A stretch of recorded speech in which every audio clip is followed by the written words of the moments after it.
बंदो सतगुरु चरण को करूं सप्रेम प्रणाम। अशुभ हरन मंगल करन धनी सुदेव चंद्र जी नाम। श्री प्राणनाथ निज मूलपति श्री मेराज सुनाम। तेज कुंवर श्यामा युगल को पल पल करूं प्रणाम।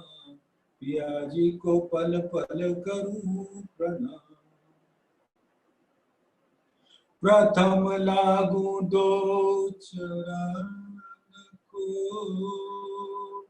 धनिये न छुड़ायो किन।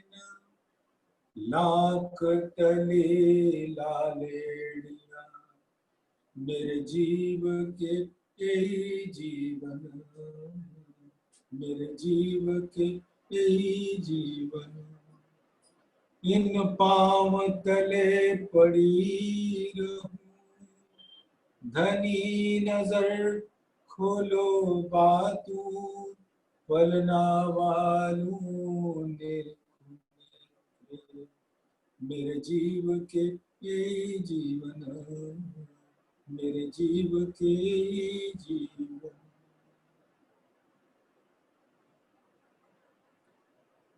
परम आदरणीय सुंदर साथ जी, आइए हम सब मिलकर अपने उस मूल निस्बत में अपनी आत्मा का स्वरूप पहुंचा। श्री महामत कहें महबूब की जेती अरस सूरत। सो सब बैठी कदमों तले अपनी ए निस्बत। परम आदरणीय राज्य की लाडली अंगनाओं, महामती जी फरमाती है कि राज्य की जितनी भी अंगनाएं महबूब की, महबूब यानी राज्य, उनकी जेती अरस सूरत, परम धाम में उनके जितने पर आत्म के तन है, जो भी आत्माएं, सो सब बैठी कदमों तले अपनी ए निस्बत। सभी राज्य के चरणों तले बैठी और वो चरण ही हमारे निस्बत का मूल है।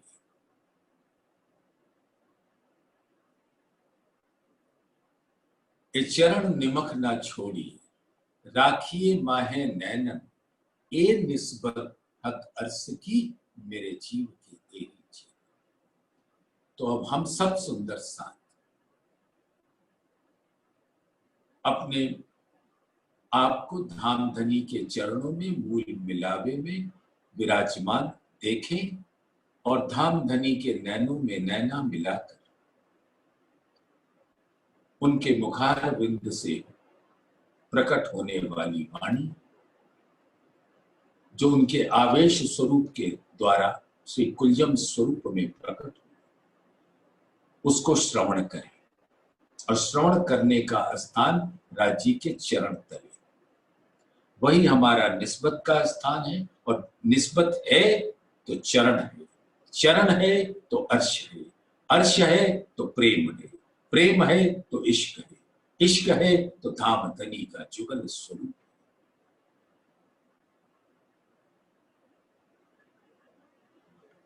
सिनगार कलश तिन सिनगार वर्णन विरहा रस, ये प्रकरण 22 का शीर्षक है। धामधनी ने बड़ा सोच के ये शीर्षक हमें प्रदान किया है। सिनगार कलश। धामधनी ने अपने दिल से प्रेममयी उद्गार रूहों के लिए प्रकट किया और हर वाणी का जो सिंगार है, शोभा है, वो ये श्रृंगार ग्रंथ है, श्रृंगार कलश है इस वाणी का। तिन श्रृंगार वर्णन विरहा रस, और उस श्रृंगार का भी श्रृंगार है विरहा के रस को प्रकट करना। सुंदर सार, आप ये तो जानते होंगे कि विरहा कहते किसे? वियोग की स्थिति में उत्पन्न दर्द को विरहा कहते। वियोग, फिराक, यानी कि अब धामधनी हमारे को ऐसा महसूस हो रहा है कि अब वो हमारे पास नहीं है। जब तक हम भूले थे तो भूले थे, लेकिन जब इल्म से जगा दिया गया और ऐसा महसूस होने लगा कि मैं धामधनी के करीब कब पहुंचूंगी, तो ये वियोग की स्थिति है आत्मा की, और उससे उत्पन्न दर्द, जब वियोग होता है तो दिल में दर्द पैदा होता है, और उस दर्द से हमारे अंग अंग में पीड़ा प्रवाहित होती है। जैसे एक आशिक अपनी माशूक की याद में तड़पता है, तो वो दर्द उसके दिल में होता है। उस वियोग की स्थिति के कारण उत्पन्न विरहा दर्द पैदा करता है उसके दिल में, और वो दर्द पीड़ा उत्पन्न करता है उसके अंग अंग में, रोम रोम में, और वो करवट लेते सूते नींद में नाला मार दीजिए। हर घड़ी हर पल बस उसकी याद सताती रहती है, और वो विरहा क्या रस लेके आता है, अब उसको हम धामधनी के रसना से सुनकर अपने दिल में ग्रहण करें। दुखते उपजे विरहा, विरहा प्रेम इश्क, इश्क प्रेम जब आया तब नेहचे मिलिए हक। सुंदर साथ, राजी को मिलने का क्या तरीका है, ये धामधनी बता रहे। दुखते उपजे विरहा, तो ये दुख किस चीज का? वियोग का। जैसे आप विचारो कि हम ऐसे कोमा के स्टेज में हैं जो हमें कोई सुध नहीं, ना अपने तन के बारे में, ना अपने दिल के बारे में, ना अपने अंगे संगों के बारे में, किसी के बारे में कोई सुध ही नहीं है। वो कोमा स्टेज कहलाती। जब हम ऐसे कोमा के स्थिति में होते तो हमें कोई दर्द नहीं, चाहे हमारे तन को कितना भी चाकू से काटो पीटो, जो दिल करे वो करो। ये तन एक मुर्दा के समान होता है, लेकिन जब उसके अंदर धामधनी का ज्ञान की लहरें आने लगती, तारतम ज्ञान प्रकाश लाता है, तब उसको सुध होती है अपने स्वरूप की। मैं कौन, कहां से? तू कौन आई इत क्यों कर, कहां है तेरा वतन, नार तू कौन कसम की, दृढ़ कर कहो वचन। तो जब तक ये धाम धनी के तारतम ज्ञान का प्रवाह नहीं बहता, ये प्रश्न भी हमारे लिए निरर्थक होते हैं। लेकिन जब ये पता लग जाता है कि मैं कौन, मेरा मूल स्वरूप कैसा है, कहां है, करता क्या है, जब ये पता लगता है तो ऐसा पता लगता है कि हमारे मूल स्वरूप की सुरता धाम धनी के चरणों को छोड़कर ऐसे ब्रह्मांड में आ गई जहां हाथ को हाथ नहीं सूझता और धाम धनी के चरण कमल दिखते नहीं। तो वो वियोग की स्थिति आती। तो दुखते उपजे विरह। तो ऐसे ज्ञान, पहले ज्ञान, फिर उससे दुख होता है वियोग का, और उस वियोग से उत्पन्न दुख हमारे अंदर विरह की अग्नि जलाता है। दुखते उपजे विरह। विरह प्रेम इश्क। सुंदर साथ। प्रेम और इश्क में कोई विशेष अंतर नहीं होता। आराम से आप कह सकते हैं ये भाषा भेद।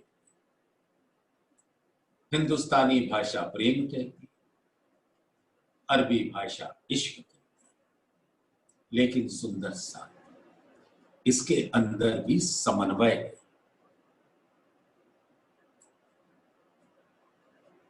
प्रेम मेहंदी है, और जब मेहंदी को रगड़ दिया जाता है तो उसकी लालिमा प्रकट होती है, वो इश्क होता है।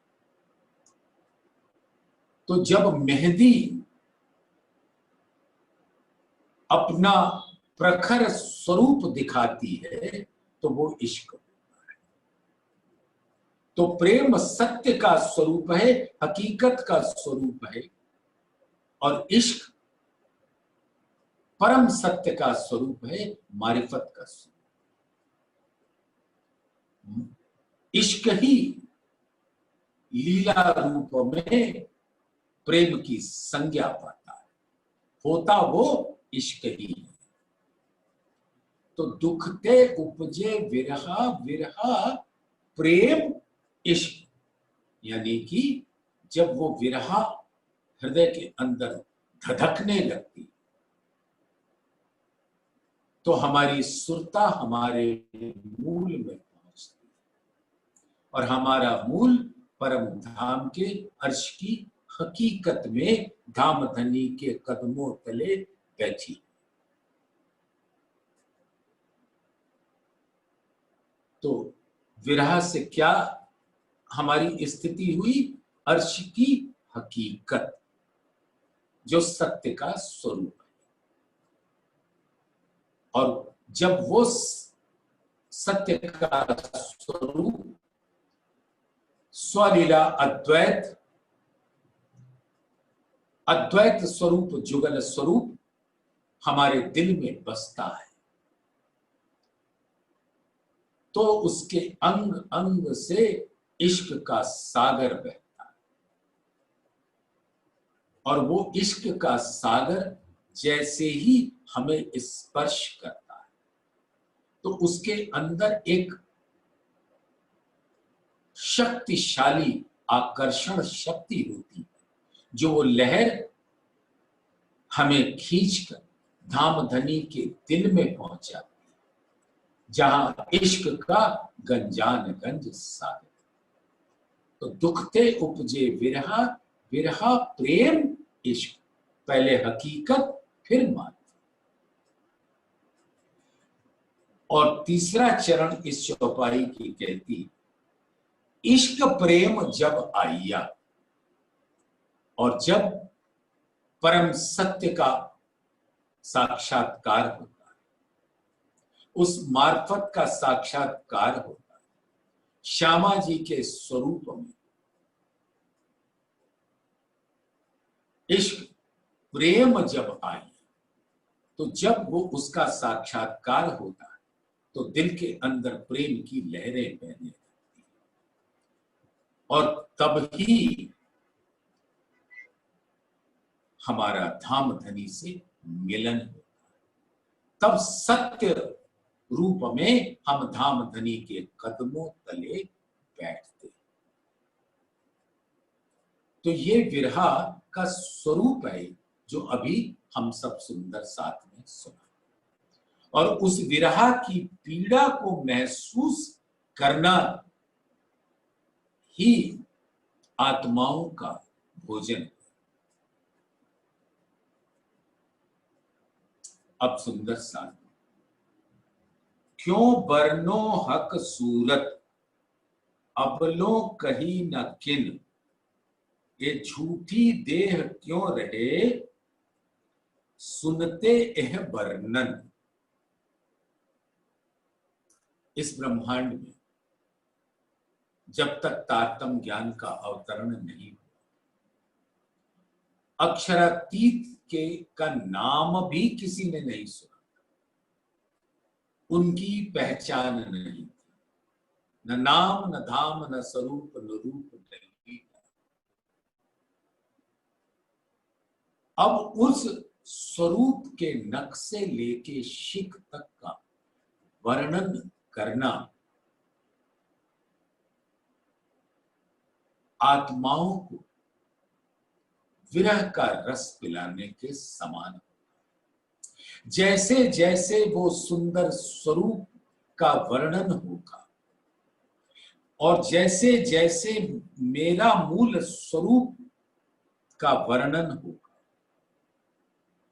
और जैसे जैसे हुक्म जो आत्मा का स्वरूप प्रतिबिंबित स्वरूप लेकर इस ब्रह्मांड में आया है, उसका वर्णन होगा, और तीनों अलग अलग अवस्था में। ध्यान देना सुंदर सा, ये अलग अवस्था कैसी है? इस मनुष्य तन को देखो, जो एक मांस का अष्ट धातु का लोथड़ा है। अष्ट धातु यानी रस, रक्त, मांस, अस्थि, मेद, मज्जा, ओज, शुक्र, उससे बना हुआ ये मानव पंचभूतात्मक तन गुण अंग इंद्रिय को लिए, इसके पास वो क्षमता नहीं है जो अक्षरातीत के स्वरूप को ग्रहण कर सके।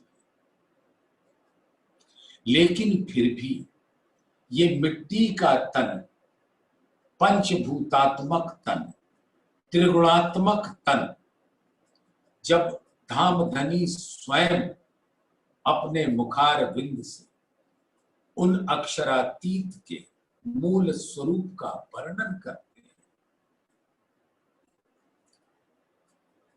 तब इस तन के अंदर विराजमान जीव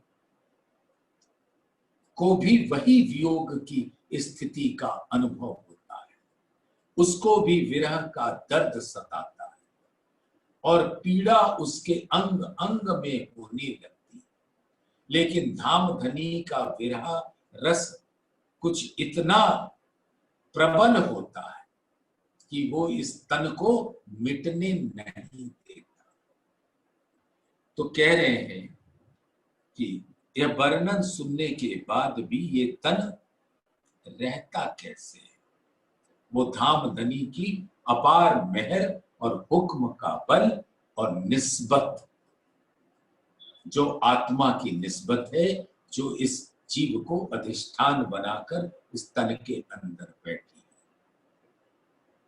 और इस कमाहे रूहन, आत्माओं के दिल में होता है धामधनी का दिल, उनका इश्क। और इस कमाहे रूहन हके अर्स कहया जाको दिल, हके दिल दे रूहों दिल लिया, यो एक हुए दिल मिल। और इस प्रकार से इश्क ही राज्य के दिल को और आत्मा के दिल को अरस परस कर देती है, हिलमिल हो जाता है। ना तो हक आदमी के दिल को अर्श कहे क्यों कर, इस नश्वर तन जिसको आदमी की संज्ञा प्राप्त है, नाम प्राप्त है। आदमी कहते हैं मनुष्य, चाहे वो आदमी हो औरत हो, उससे फर्क नहीं पड़ता, वो मनुष्य तन है, मानव तन। तो उसके दिल को अर्श कहना, ना तो हक आदमी के दिल को अर्श कहे क्यों कर। तो ऐसा बाहर से प्रतीत होता है कि कोई सुंदर सा धामधनी के रस में डूबा हुआ, तो लोग आम बोलचाल की भाषा में कह सकते कि इस आदमी का दिल अर्श है, लेकिन नहीं सुंदर सा। ये तन को जरा विचारो, इसके अंदर एक स्तन का दिल है, हृदय है, जो एक मांस का लोथड़ा है, जिसके द्वारा इस तन के अंदर रक्त का प्रवाह होता है, जो उसके जीवन का आधार होता है। वो दिल इस तन के जीवन का आधार होता है। दूसरा, इसके अंदर एक चेतन तत्व है, जो आदि नारायण का चिदाभास का अंश, चेतना, वो जीव। तो इस तन के जीवन का आधार वो जीव हो जाता है। तो उसका भी एक अंतःकरण होता है, उसका एक दिल होता है, और एक मूल स्वरूप पर आत्म के प्रतिबिंबित स्वरूप को हुक्म लेकर इस तन के अंदर विराजता है, और उसका भी दिल होता है। तो इस तन के अंदर मानो 3 तन है और 3 दिल है। एक ये 5 तत्व का तन, और उसका ये मांस के लोथड़े वाला दिल। एक जीव का तन और उसके अंतःकरण, उसका दिल। और एक आत्मा का तन और उसका दिल। और ये तीनों तन और दिल इसी आकार में विराजमान। तो आत्मा का दिल अर्श है, जहां धामधनी की बैठक होती है। जीव का दिल, जहां से उसका मूल है माया, उसका दिल अर्श होता है माया। और तन का दिल तो आपने समझ ही लिया, मांस का। लेकिन इस सम्मिलित स्वरूप को कह दिया जाता है, ना तो हक आदमी के दिल को अर्श कहें क्यों कर, क्योंकि इसके अंदर जीव तो है, तन तो है, लेकिन इसके अंदर आत्मा भी विराजमान है, जिसका दिल परम धाम से ही अर्श। उस आत्मा का जो मूल स्वरूप है, पर आत्म कहना, और उसका दिल अर्श होता है क्योंकि उसके अंदर राज्य की बैठकी होती है, जुगल स्वरूप की बैठकी होती है, और उसका उस पर आत्म के तन का प्रतिबिंबित स्वरूप के अंदर पर आत्म का दिल भी विराजता है। तो वो आत्मा का वो स्वरूप जो धामधनी के दिल में होता है, और जब हुक्म उसी स्वरूप को लेकर इस तन के अंदर विराजता है तो उस प्रतिबिंब का प्रतिबिंब होता है। लाड़ हमारे अर्श के हमसे ना छूटे खिन, अक्स हमारे के अक्स क्यों लगे दाग। तो इस तन के अंदर जब आत्मा विराजमान होती है उसका दिल भी अर्श होता है, लेकिन माया के प्रपंच से वो पथ भ्रष्ट तन ना होने पाए, इसके लिए धामधनी ने जबराइल फरिश्ते को लगा रखा है। वर्णन आशिक कर ना सके और कोई पहुंचे ना आशिक बिन, हक जाहिर क्यों हो वहीं देखत ही उड़े तन। अब आशिक किसे कहते हैं? जो तन नहीं होता,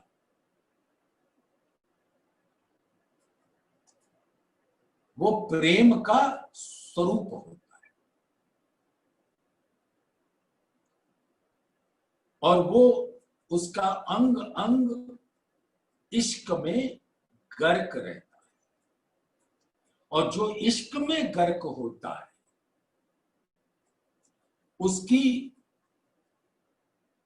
बोलने की क्षमता भी इश्क होती है, उसके सोचने विचारने की क्षमता भी इश्क होता है। तो वो बात भी करेगा तो इश्क, सोचेगा भी तो इश्क। जैसे सागर ग्रंथ के अंदर कहते हैं, गुण अंग इंद्रिय नूर की, नूरे बान वचन पिंड प्रकृति सब नूर की, नूरे कहने सुन। यानी कहना, सुनना, बोलना, तन सब नूर की। बिल्कुल यही भाव रखते हुए श्रृंगार के 20वें प्रकरण में 132 चौपाई से आगे कहते हैं कि गुण अंग इंद्रिय सब इश्क की, इश्क बान वचन पिंड प्रकृति सब इश्क की, इश्क कहन सुन। तो जब आशिक को उस स्थिति में देखें जब वो इश्क ही सुनता है, इश्क ही बोलता है, इश्क ही सोचता है, इश्क ही विचारता है, और जहां बैठता है वो उसको इश्क का ही स्वरूप मानता है। नाम ठाम सब इश्क की।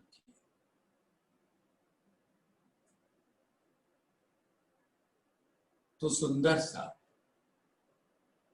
जब आशिक उस इश्क में डूबा रहता है तो वो वर्णन नहीं कर पाता,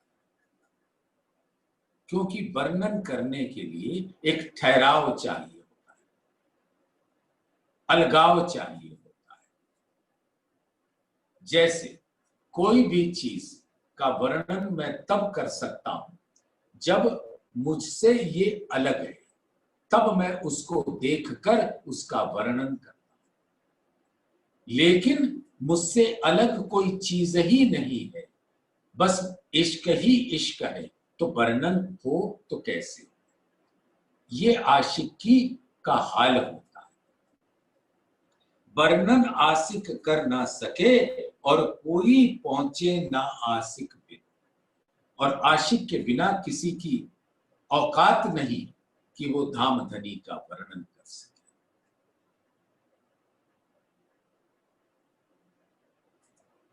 हक जाहिर क्यों हो वहीं, देखत ही उड़े तन। और अगर वो नूरी तन आत्मा के नैनों के समक्ष आ गया तो आत्मा इस तन में नहीं रह पाएगी, और आत्मा नहीं रहेगी तो ये तन भी उड़ जाएगा। हक देखे वजूद ना रहे, जो दारू आग से उड़त। तो राज्य को देखने से ये अस्तित्व नहीं रह जाता। जो दारू आग से उड़त, जैसे बारूद होता है, उसमें जरा सी भी एक आग की चिंगारी लग जाए तो फिर वो अपने स्वरूप में नहीं रहता, वो विस्फोटक हो जाता है। यूं वाहे दत्त देखे दूसरा, पाव पल अंग ना टिकत। तो इस तरह से वाहे दत्त के स्वरूप को वाहे दत्त ही देख सकता है। आत्मा आत्मा को निहार सकती, आत्मा परात्म को निहार सकती, आत्मा धाम धनी को निहार सकती, क्योंकि आत्मा ही वह दत्त का स्वरूप है। राजी भी उसी वह दत्त में, और परात्म भी उसी वह दत्त में, और परम धाम भी उसी वह दत्त का स्वरूप है। जो कछु चीज अर्स में, सो सब वाहे दत्त माने। जरा एक बिना वाहे दत्त, सो तो कछुए नहीं।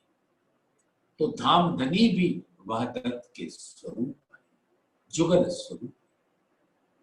पर आत्म भी वह दत्त का स्वरूप, और परम धाम भी वह दत्त का स्वरूप, और पर आत्म का प्रतिबिंबित स्वरूप भी वह दत्त का ही स्वरूप है। और जब हुक्म उसको इस तन में लेकर विराजता है तो एक भ्रामक स्थिति उत्पन्न हो जाती है कि वो अपने मूल वह दत्त के स्वरूप को विस्मृत कर बैठती है। तब धाम धनी अपने हुक्म से उसके दिल के अंदर वो नूरी तारतम, नूर तारतम, वो इल्म पहुंचाते जिससे वो अपने मूल स्वरूप को देखे। और उस मूल स्वरूप की को देखने की क्षमता सिर्फ आत्मा के नैनों को है। यो वाहे दत्त देखे दूसरा, पाव पल अंग ना टिकत।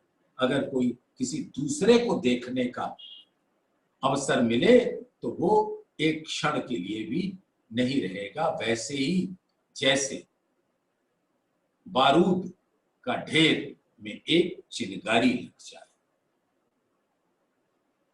कोई दूसरा वह दत्त की चिंगारी से जल के खाक हो जाए।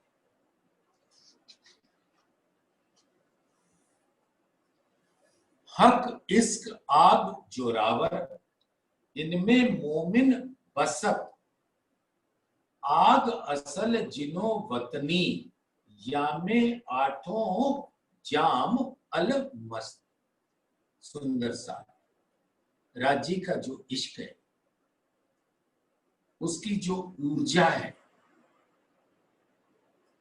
वो इतनी प्रबल है कि उस ऊर्जा के प्रवाह में किसी का टिकना संभव नहीं होता। वहां सिर्फ वह दत्त ही टिक सकता है।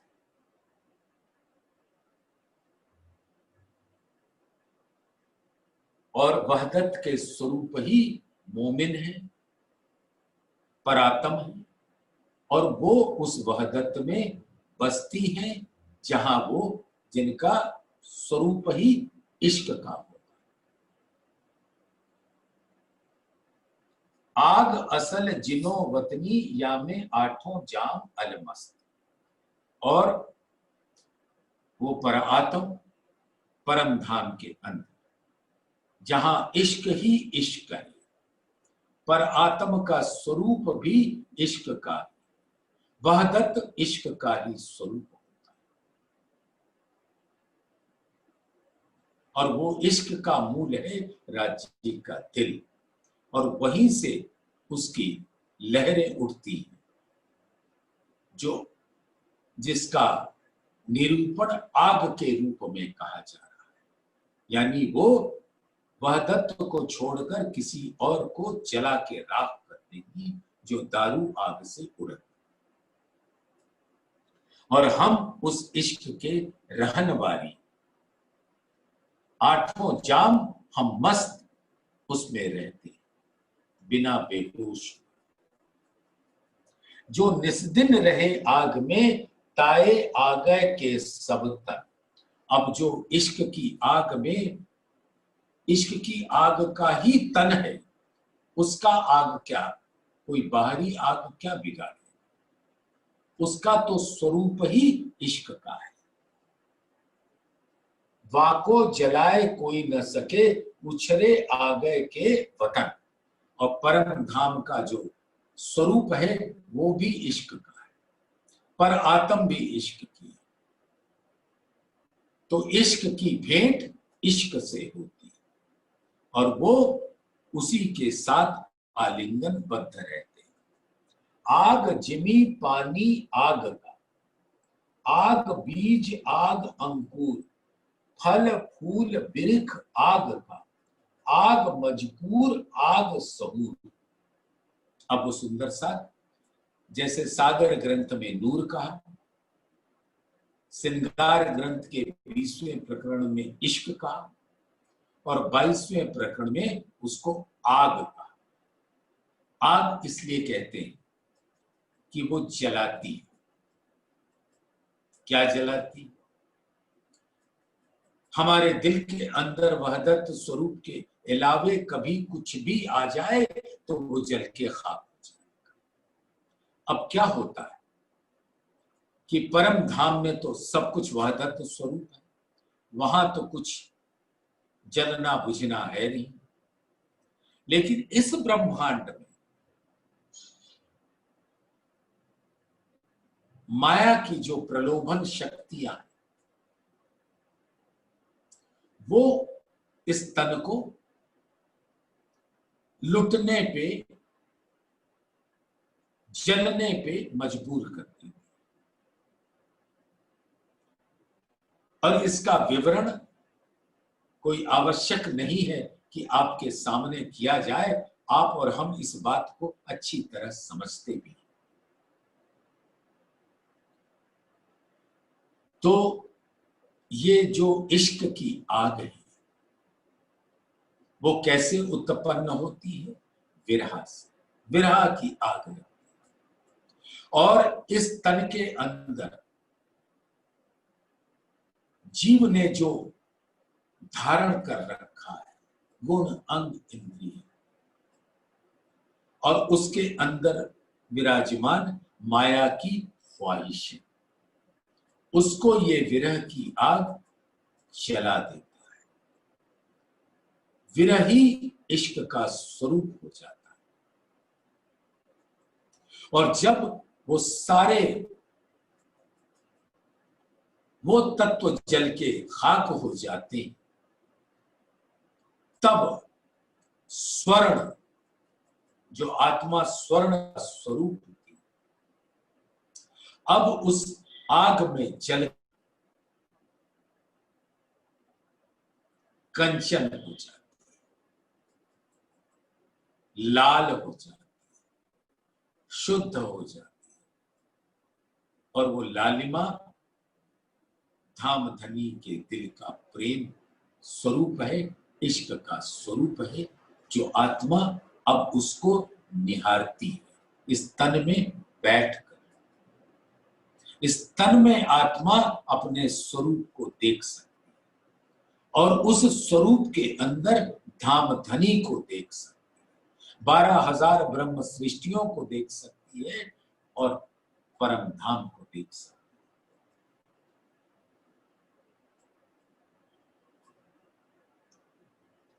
तो परम धाम के जितने स्वरूप हैं जिमी, आसमान, जल, तेज, वायु, पशु, पंखी, दरख्त सब वहदत के स्वरूप हैं और सब का तन इश्क का तन।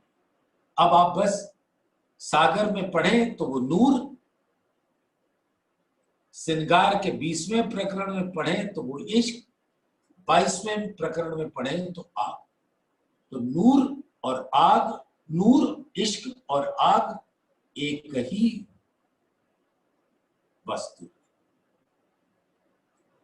तो आग जिमी, पानी आग का, आग बीज, आग अंकुर। और आत्मा के दिल में जो बीज रूप से स्थित है वो इश्क है और वो इश्क भी प्रकट होता है नैनों के द्वारा, वाणी के द्वारा, करनी के द्वारा। कौल फैल वो इश्क का। तो वो अंकुर यानी जब बीज प्रकट होने लगता है तो उसको अंकुर कहते हैं। फल फूल वृक्ष आग। अब वो अंकुर जब बड़ा होता है तो वृक्ष का रूप धारण कर लेता है और उसके अंदर जो फल फूल है वो सब इश्क का है। तो ये वृक्ष कहने का तात्पर्य जो है वो ये है कि जो आत्मा का दिल है जब वो प्रकट होता है तो वो बीज अंकुर बनकर वृक्ष का रूप धारण कर लेता है, यानी पर आत्म का रूप धारण कर लेता है। तो प्रतिबिंबित स्वरूप अब अपने मूल स्वरूप में आ जाता है और उससे लगे फल फूल वो सारे इश्क के अंग होते हैं। फल फूल वृक्ष आग का, आग मजकूर आग सहूर। और आग यानी इश्क की ही मजकूर चर्चा और विचार वो भी इश्क का। तो आग मजकूर आग सहूर, वृक्ष मोमिन आग इश्क और आग इश्क अर्स। सब पीवे आग इश्क रस, दिल आ गए अरस परस। तो अभी आपने सुना ही इन वचनों से कि परात्म हो या आत्मा वो सब इश्क रूपी आग है और वो पर आत्म का तन इश्क का है, अर्श भी इश्क का है। सब पीवे आग इश्क रस और सबका एक ही खुराक है इश्क। इश्क के बिना कुछ सुहाता नहीं।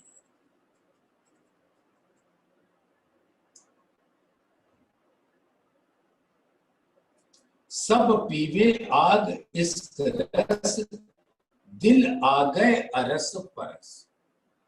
यानी परात्म का दिल, आत्म का दिल, राज्य का दिल सब इश्क है यानी आग है और सब उसी आग से अरस परस।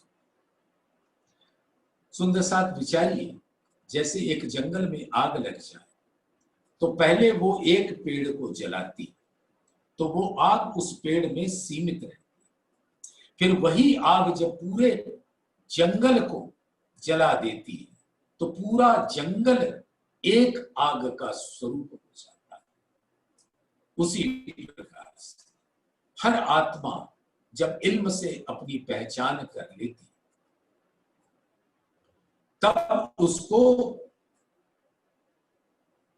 हर जगह इश्क ही इश्क दिखता है और उसका मूल स्वरूप ही इश्क का होता है और उसकी नजर में, उसके वचन में, उसके करनी में इश्क के अलावे कुछ और होता नहीं, इसलिए वो इश्क उसके दिल का रस हो जाता है। कौल फैल हाल, कौल यानी वचन, फैल यानी करनी, हाल यानी रहनी यानी दिल। तो बोलेंगे भी तो इश्क, करेंगे भी तो इश्क, और अपने दिल में रखेंगे सो भी इश्क। तो कौल फैल हाल सब इश्क।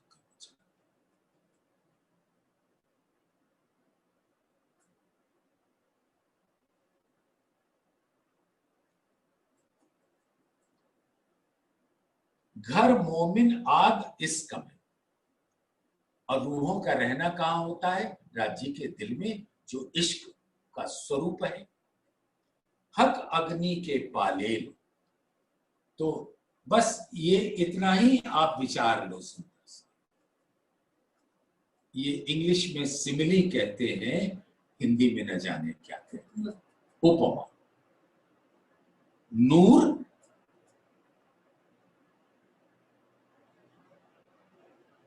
इश्क और आग सब एक दूसरे के स्वरूप, उपमेय। तो घर मोमिन आग इश्क में, हक अग्नि के पाले। मोमिनों का घर कहाँ है? राज्य के दिल में, और वो दिल का प्रकट स्वरूप को क्या कहते हैं? परम धाम। और परम धाम के जर्रे जर्रे में धामधनी के दिल का इश्क है, इसीलिए वो वहादत है।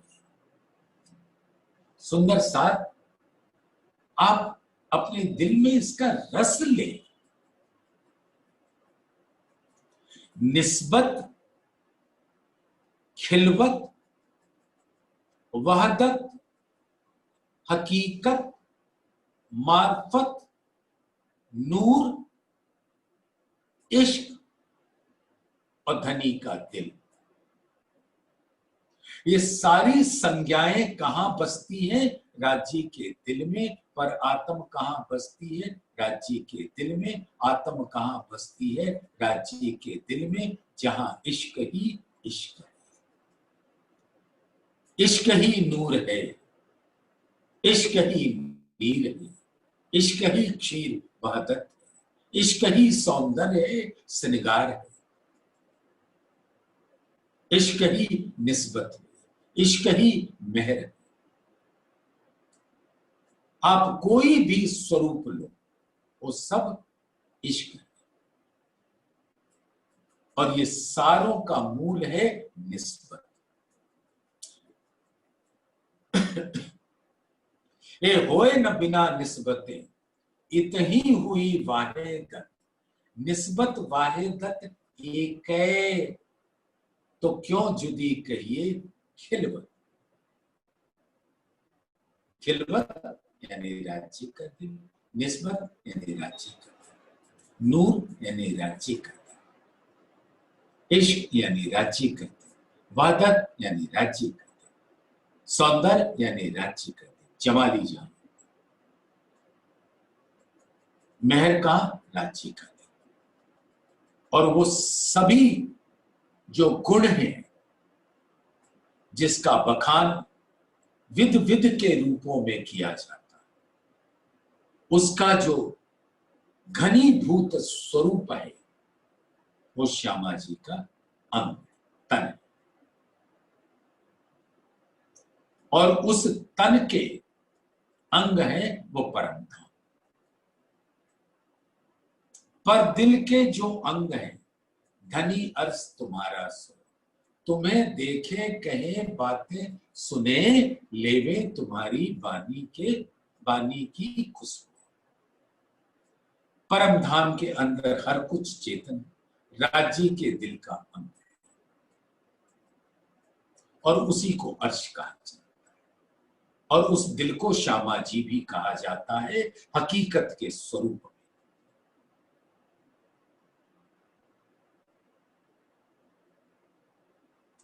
तो सुंदर साथ, एक बार अपने दिल में उस स्वरूप को विचारेंगे, तो जितने भी सागर या जो कुछ भी वादत में आप वर्णन करेंगे वो नूरी है, इश्कमयी है, और वही अग्नि है। और वही अग्नि रूहों का भोजन है। वो अग्नि ही खाती है, अग्नि ही पीती है, और अग्नि ही बोलती है, और अग्नि ही विचारती। तो नूर, इश्क और अग्नि, आग एक ही चीज है, और वो राज्य का दिल है। घर मोमिन आग इश्क में, हक अग्नि के पालेल, सोई इश्क आग देखा बने, ल्याए जो माहे खेल। अब वो इश्क का ही तो वर्णन होना था। सुंदर सा वो अग्नि का पुंज राज्य का दिल है। अगर उस पुंज को, अगर हम ये कहने की क्षमता रखते हैं कि वो पुंज आपका नहीं मेरा है, तब तो इसका निवेरा होना ही पड़ेगा ना। और उसका निवेरा परम धाम में नहीं हो सकता। इस बात का खुलासा कई बार हम लोग कर चुके हैं, और उसको दिखाने के वास्ते ऐसे ब्रह्मांड में लाना पड़ा जहां धाम धनी की आवाज की गूंज इल्म के रूप में जब आत्मा ग्रहण करेगी, तब आत्मा अपने स्वरूप को और धाम धनी के स्वरूप को पहचान जाएगी, और इश्क के पुंज यानी राज्य के दिल को पहचान जाएगी। परम धाम में हमने प्रत्यक्ष में तो राज्य का तन देखा, जुगल स्वरूप देखा, लेकिन हमको नहीं पता था कि श्यामा जी राज्य का दिल का स्वरूप। अल्लाह मोहब्बा मासू सो खासी कसम दिल, तो हमें पता नहीं। उसी स्वरूप को, उसी दिल को तन तो देखते थे, तन की स्वलीला अद्वैत में तो मग्न रहते थे, लेकिन उस लीला के अंदर सभी पदार्थ धाम धनी का ही स्वरूप है, ये पता नहीं था। यही अर्श की बादशाही कहलाती है। और वो इश्क जो धाम धनी के दिल में है, तो दिल तो कभी देखा ही नहीं, उसको कहते हैं वाहे दत्त का इश्क। सो देखला ने रूह को पहले दिल, यानी स्वलीला अद्वैत के स्वरूप को, उसके अंदर विराजमान इश्क के स्वरूप राज्य को, और उनके दिल में विराजमान इश्क का पुंज को दिखाने के वास्ते धाम धनी ने ऐसा करिश्मा किया, ऐसी हिकमत की कि हम परम धाम में बैठे बैठे धनी के कदमों तले बैठे बैठे ऐसी तिलस्म की दुनिया में आ गए जहां हमें अपना मूल पूरी तरह से विस्मृत हो गया। इसलिए इस खेल के अंदर हमारा आना हुआ। जो पैदा हुआ आग का, सो आग में जलत नाहे, वह वजूद आग इश्क के रहे हमेशा आग माहे। सुंदर साथ, बहुत ही प्यार भरी चौपाई दी। सुंदर साथ सुनने में आता है, कभी कभी न जाने उसकी सत्यता प्रमाणित है या नहीं। लोग ऐसा विचारते हैं कि जब ये तन धाम धनी के इल्म को ग्रहण करता है जागृत बुद्धि से, तो वो अपने इस तन के अंदर तीनों तन और तीनों दिल को देखता है। और जब आत्मा की राह पकड़ता है, तो उस राह को चितवन की राह है। जो आत्मा को यहाँ प्राणनाथ जी के आवेश स्वरूप से प्राणनाथ जी के मूल स्वरूप तक की यात्रा, वो मजल है, रास्ता है, जिस पर आत्मा पथिक होकर चलती है, और वो मजल भी इश्क का होता है। तो इस पर चलेगा कौन? इश्क की आग उस मजल पे बिछी हुई। अगर ये तन चलेगा तो तन जल जाएगा, जीव जलेगा तो वो नस्तनाबूद हो जाएगा। लेकिन आत्मा का स्वरूप वही इश्क का, अग्नि का स्वरूप है, वो आराम से जा सकती है।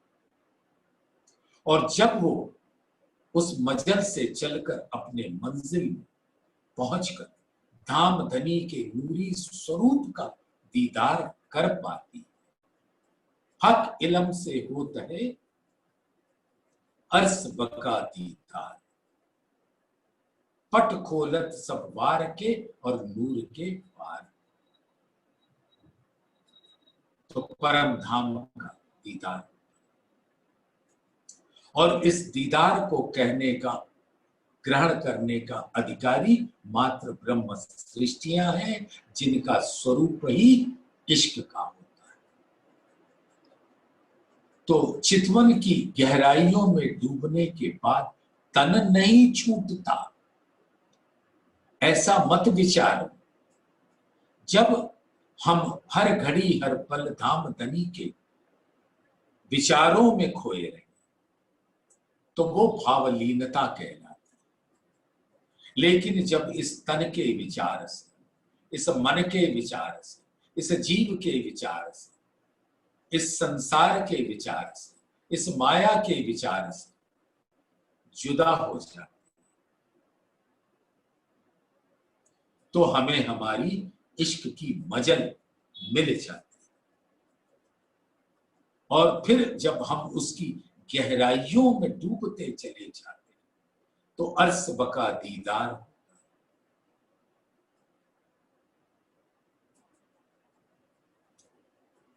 जागृत बुद्धि दे इन्हों को, जिनसे देखी लहरें बका। तो धाम धनी ने जागृत बुद्धि दे रखी है, जिसके वजह से ये तन जलता नहीं, डूबता नहीं, फना नहीं होता, नस्तनाबूद नहीं होता। वो तन रहते रहते चितवन की गहराइयों में डूबने के लिए जागृत बुद्धि पूरी मदद करता है। और धाम धनी का वो मूल मिला, वो धाम धनी के अंग अंग बिना किसी हीलो हुज्जत के उनके मुखड़े का नूर, हक के मुख का नूर जो, सो नूरे सागर जान। तेज ज्योत या सलूकिया, शोभा सागर भरिया आसमान। तेज यानी इश्क की आग, नूर यानी रांची का दिल ही रांची के मुख पर प्रकट होता है। और इश्क की लालिमा उनके मुखार बिंद की आब कहलाती है। हक के मुख का नूर जो, सो नूरे सागर जान। तेज ज्योत या सलूकी, वो राजी का जो नूर है, हक के मुख पर उज्ज्वलता,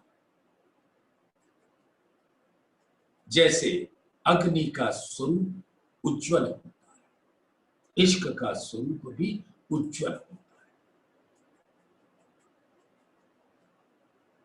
और रंग गौर होता है, और लालिमा ये होता है। सभी पर आत्म का मुखड़ा गौर उज्ज्वल गहरी लालक लिए हुए नील सागर का स्वरूप होता है और सभी आत्माओं का स्वरूप गहरी लालक लिए हुए राज्य के मुखार बिंद का श्रृंगार हो जाती है। क्या वो हरवटी, क्या वो लाम, क्या वो लाल अधुर, क्या वो नासिका, क्या वो श्रवण अंग हो, क्या वो गाल हो, क्या वो सुंदर नैन कमल हो, बके अनियारे तिरछे चंचल चपल मद भरे मस्त गहरे गुज गंभीर श्वेत नैन नूर का स्वरूप राजी के दिल का स्वरूप और उस दिल में इश्क की आग की लाली लालिमा लिए हुए सुंदर पलकें बरौनिया पांव सुंदर बके भौं श्याम रंग दोनों भौंहों के बीच में भ्रिकुटी सुंदर ललाट नीलवत मस्तक पेशानी और उस मुख पर जो रंग है वो राजी के दिल का इश्क का रंग है। सो नीलवट पर वो घनीभूत होए के एक लाल रंग का बिंदा श्रृंगार का स्वरूप हो जाता है। उसके चारों तरफ सुनहरी करकरी आत्माओं का स्वरूप। ऐसे सुंदर मुखड़े को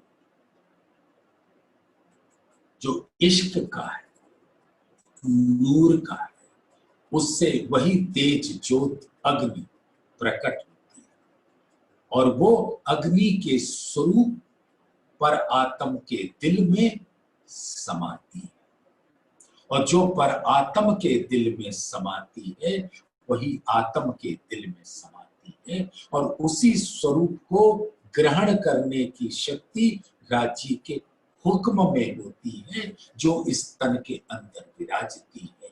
और जब धामधनी के इल्म से ये आत्मा का स्वरूप मूल मिलावे में धामधनी के उस स्वरूप को ग्रहण करती है तो वो स्वरूप कभी मिटती नहीं है, अखंड रूप से उसके दिल के अंदर अंकित हो जाती है और आत्मा का तन भी खड़ा रहता है, मिटता नहीं।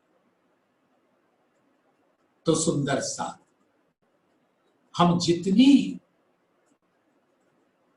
चितवन करते वाणी मंथन और चितवन उतना धामधनी का स्वरूप इश्क के साथ हमारे दिल के अंदर समाता है और जो दिल में समाता है वही हमारा हाल होता है, वही हमारी रहनी होती है, वही हमारी नैनों से प्रकट होती है और मेरे नैन जहां भी देखते हैं इश्क ही का स्वरूप देखते हैं, उन्हें कुछ और दिखता है।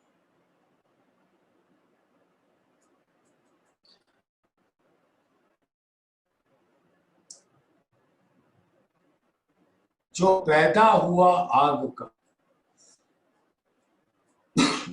सो आग में जलत नाहे, वह वजूद आग इश्क के रहे हमेशा आग माए। जो इश्क का तन है, रूहों तुम मेरे तन हो और राज्य इश्क का तन है, इश्क का स्वरूप है तो रूहें भी इश्क का तन है। जो पैदा हुआ आग का सो आग में जलत ना है, तो वो इश्क से मिटते नहीं, इश्क का ही स्वरूप होते। वह वजूद आग इश्क के रहे हमेशा आग में, तो परम धाम इश्क का स्वरूप, धाम धनी का दिल इश्क का पुंज और पर आत्म कहां बसती है, वो धाम धनी के दिल में। तो उस दिल को अपने अंदर हम सुंदर साथ इल्म से ग्रहण करके फिर चितवन में अंकित कर लें पहले जागृत बुद्धि से ग्रहण करें, फिर दिल के अंदर बसा लें, और यही इल्म और इश्क का कार्य है इस ब्रह्मांड। तो सुंदर साथ जी, अब समय की मर्यादा यहीं पे विराम देंगे। जो पैदा हुआ आग का, सो आग में जलत नाहे, वह वजूद आग इश्क के रहे हमेशा, आग